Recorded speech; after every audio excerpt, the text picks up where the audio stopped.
Hello, hi. நம்மளோட டாப்பிக்கே வந்து நீங்களும் சர்வீஸ் பண்ணலாம். நம்மளோட டாப்பிக்கே அதான். இப்போ NS 200 வந்து நம்ம சர்வீஸ் பண்ண போகிறோம். ஃபஸ்ட்டு வந்து செயின் ப்ராக்கெட்டு சேஞ்ச் பண்ணிக்கிட்டு இருக்கோம். செயின் ப்ராக்கெட் எப்படி சேஞ்ச் பண்ணணும்னா, வீலை கட்டிட்டு செயின் ப்ராக்கெட்டில் வந்து NSல வந்து 6 போல்டு வரும். 12 mm போல்டு. அந்த 12 mm போல்டு தான் இப்போ லூஸ் பண்ணிகிட்டு இருக்கோம். அந்த 12 mm போல்டை லூஸ் பண்ணிவிட்டு 6 போல்ட்டையும் நல்லா லூஸ் பண்ணி வெளியே எடுத்துட்டு 6 போல்டு வரும். 6 போல்ட்டையும் லூஸ் பண்ணணும். ஒன்று ஒன்றா லூஸ் பண்ணணும். லூஸ் பண்ணிவிட்டு அந்த செயின் ப்ராக்கெட்டு தேஞ்சு போனது இருக்குல்ல, பழசு, அதை அப்படியே வந்து லைட்டாக தட்டினா வெளியே வந்துடும். அதை வந்து அப்படியே திருப்பி பார்த்துட்டு கீழே வச்சாச்சுங்க. அடுத்து வீல் லப்பர் எடுத்துகிட்டு புதுசாக வீல் லப்பர் போடணும். ஏன்னா ஒரு செயின் ப்ராக்கெட் மாற்றினோம்னா வீல் லப்பர் வந்து கண்டிப்பாக மாற்றிடணும். இல்லைன்னா வந்து சவுண்டு வர ஆரம்பிக்கும். புது ப்ராக்கெட் போட்டு அந்த ஷேக் வரும். அந்த ஷேக் வந்து சவுண்டு வந்து டக் டக்குன்னு சவுண்டு வரும். அது புது செயின் ப்ராக்கெட் மாற்றுற மாதிரியே ஒரு ஃபீலிங் இருக்காது கஸ்டமருக்கு. அதனால் நம்ம செயின் ப்ராக்கெட் மாற்றினா கண்டிப்பாக புது வீல் லப்பரும் மாற்றிடணும். வீல் லப்பரு, செயின் ப்ராக்கெட்டு எல்லாம் செட்டாகவே மாற்றிடணும். புது வீல் லப்பர் தான் மாற்றிக்கிட்டு இருக்கோம்.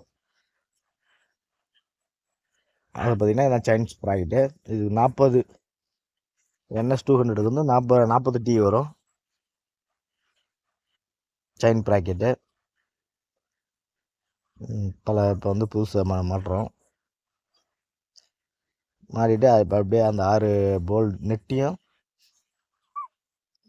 மூளைக்கு ஒன்றா மாட்டி 6ஐயும் நல்லா டைட் வைக்கணும்.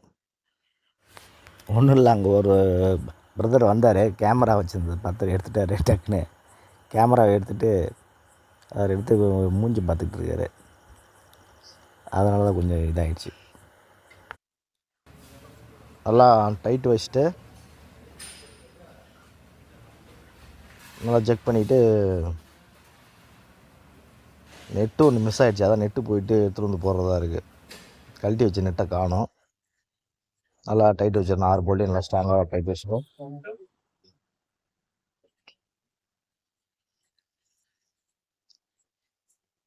வீலத்தை எடுத்து அப்படியே மாட்டிக்கிறது தான்.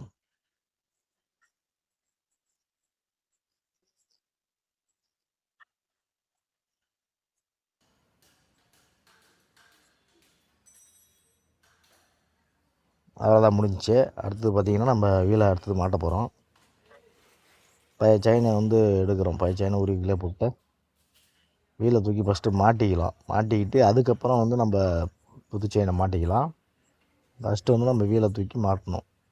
இந்த செயினை கட் பண்ணுறதுக்கோசரம் எடுத்து வச்சேன் அந்த வெயிட்டு, அதை எடுத்து கீழே போட்டு வீலை தூக்கி அப்படியே மாட்டுறது தான்.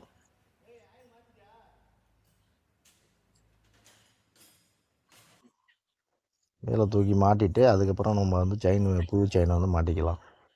அது ஒன்றும் பிரச்சனை இல்லை. வீலை மாட்டிட்டு அப்புறம் செயினை மாட்டிக்கலாம்.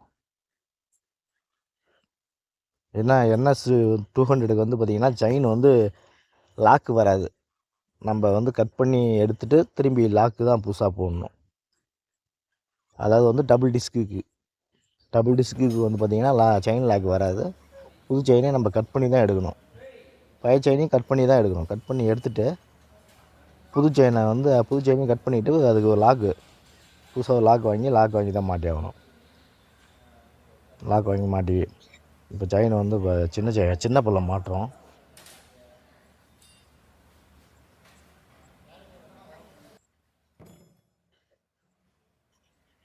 சின்ன பள்ளம் மாட்டிட்டு நல்லா டைட் வச்சுட்டு அதுக்கப்புறம் நம்ம வந்து செயினை மாட்டிக்கலாம். செயினை மாட்டிட்டு அதுக்கு அடுத்தது பார்த்திங்கன்னா நம்ம பொதுவாகவே சர்வீஸுனாவே எது போயிருக்கோ அதை மட்டும் மாற்றணும். சென்ட்ரல் சர்வீஸ்னால் பொதுவாக ஏர் ஃபில்ட்ரு பார்க்குற மாதிரி வரும். ஏர் ஃபில்ட்ரு மாற்ற போகிறோம். அடுத்தது ஏர் ஃபில்ட்ரு, ப்ளக்கு க்ளீன் பண்ணி போடணும்.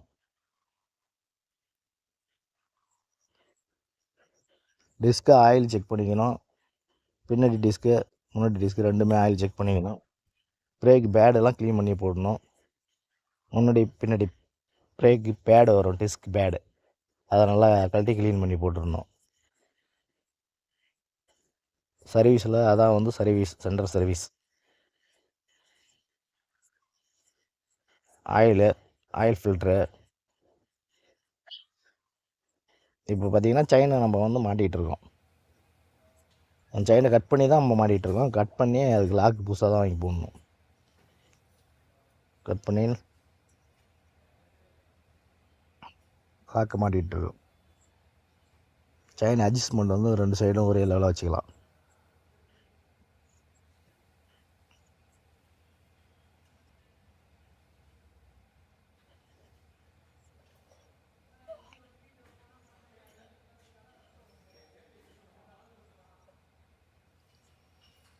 செயின் லாக் வந்து நிற்க மாட்டுது, கேண்டிட்டு வந்துடுது.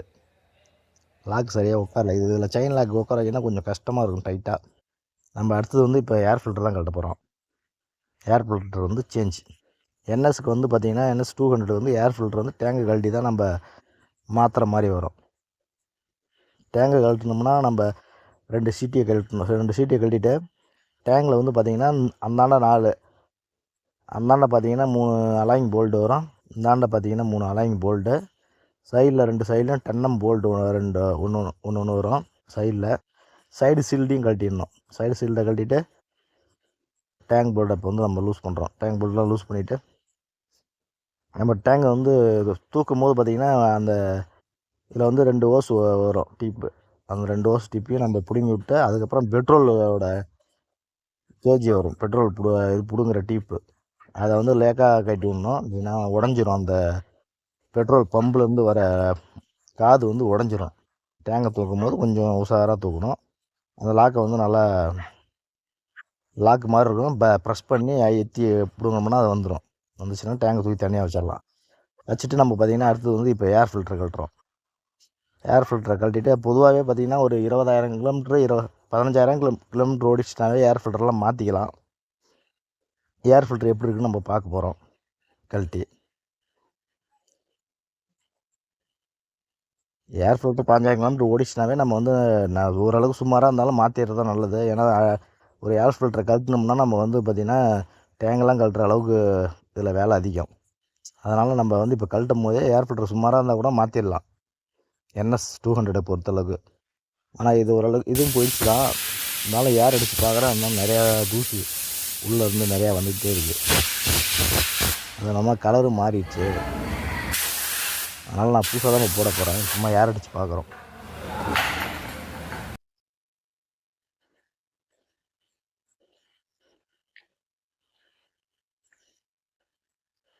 ஏர் ஃபில்ட்ரு வாங்கிட்டு வர சொல்லியிருக்கேன். ஏர் ஃபில்ட்ரு வந்து நம்ம இப்போ புதுசாக தான் மாற்ற போகிறோம். இந்த வண்டியில் பார்த்தீங்கன்னா ஃப்ளக்கு வந்து இப்போ நம்ம ஃப்ளக்கு வந்து இப்போ அடுத்தது ஃப்ளக்கு கழட்ட போகிறோம். ஃப்ளக்கு எப்படி இருக்குன்னு பார்த்துக்கலாம். ஃப்ளக்கு வந்து பார்த்திங்கன்னா கிலோமீட்டர் கம்மியாக தான் ஓட்டிருக்கு. 15,000 கிலோமீட்டரில் ஃப்ளக்கு ஓரளவுக்கு நல்லா தான் இருக்குது.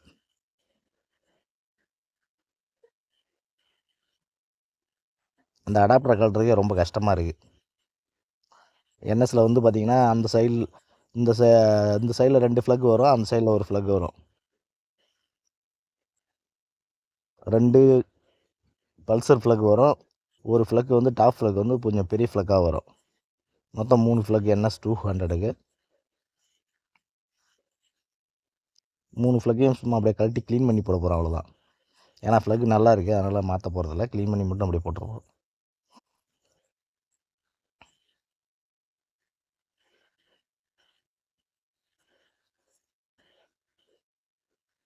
ஏன்னா போயிடுச்சுனா தான் மாற்றுவோம். ஆனால் ஃப்ளக்கு வந்து அந்தளவுக்கு நல்லாவே இருக்குது. அதனால் வந்து அதே ஃப்ளக்கை க்ளீன் பண்ணி அப்படியே போட்டுடலாம்.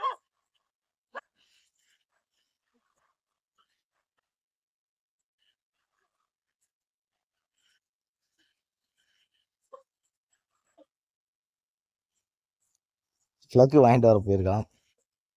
இல்லை ஃப்ளக்கு வந்து மாற்றலை, சாரி. அதை க்ளீன் பண்ணி போட போகிறோம்.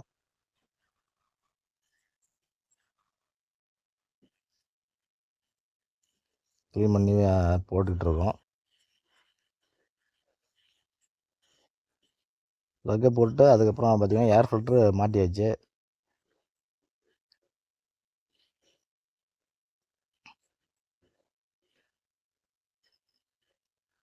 ஏர் ஃபில்டர் மாட்டிட்டு நம்ம அப்படியே டேங்க் தூக்கி மாட்டுறது தான் அடுத்தது. அதாவது பார்த்தீங்கன்னா வீடியோ இது வந்து பெருசாக ஒரு சர்வீஸ் வீடியோ பண்ணோம்னா 10 நிமிஷத்துக்கு மேலே ஆகுது. அதனால் பார்த்தீங்கன்னா ஒரு ஒரு கண்டனாக தான் போட்டால் தான் கரெக்டாக இருக்கும். அப்போ தான் உங்களுக்கும் புரியும். ஏர் ஃபில்டர்னால் ஏர் ஃபில்டர் சேஞ்சு மட்டும், சைன் ஸ்ப்ரைட் மட்டும் சேஞ்ச் பண்ணுற மாதிரி போடலான்னு அடுத்த வீடியோவில் நான் இந்த மாதிரி தான் பண்ணலான்னு இருக்கேன். ஏன்னா இப்படி நான் போட்டேன்னா உங்களுக்கே பார்த்தீங்கன்னா புரியாது வீடியோ. ரொம்ப பெருசாக போனால் கொஞ்சம் கஷ்டம் கற்றுக்கிறதுக்கு.